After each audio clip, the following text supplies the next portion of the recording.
Hi welcome to mini long. Today మన లాగ్లో ఉమ్మెత్త పూలండి. ఇవి వచ్చేసి మనకి 7th 10th క్లాస్ సైన్స్ డ్రాయింగ్లో వచ్చేస్తాయి కదండి. మొత్తం ఒక ఫ్లవర్ గురించి ఎక్స్ప్లెనేషన్ ఉంటుంది. ఎవరికి తెలియకుండా అయితే ఉండదు ఈ ఫ్లవర్ గురించి. ఇవి వచ్చేసి నల్ల ఉమ్మెత్త అండి. చాలా బాగున్నాయి కదా. ఒకటి 2 లేయర్స్, ఒకటి 3 లేయర్స్ అలా కూడా వచ్చేసాయి. ఈ పువ్వులు వచ్చేసి నైట్ టైమే పోస్తాయండి.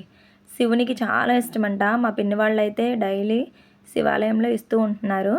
నేనైతే ఇలా పూసేటప్పుడు చూడటం ఫస్ట్ టైం అండి. ఈరోజు నా చేతులతో శివాలయంలో అయితే ఇప్పించారండి. చాలా మంచిది. శివునికైతే చాలా ఇష్టమైన ఫ్లవర్స్. అలానే ఇవి మనకి హెయిర్ గ్రోత్కి కూడా చాలా మంచిదంటండి. అదేంటో మీకు త్వరలోనే పోస్ట్ చేస్తాను. ఇప్పటి వరకు మన ఛానల్ని సబ్స్క్రైబ్ చేసుకోకపోతే వెంటనే సబ్స్క్రైబ్ చేసుకోండి. అలానే వీడియో నచ్చితే లైక్ చేయండి, షేర్ చేయండి. మన ఛానల్ని ఫాలో అవ్వండి. మంచి మంచి వీడియోస్ మీకు ఎప్పటికప్పుడు పోస్ట్ చేస్తూనే ఉంటాను. ఇవి మీకు ఎంతమందికి ఫ్లవర్స్ తెలుసో నాకైతే కామెంట్ సెక్షన్లో కామెంట్ చేయండి.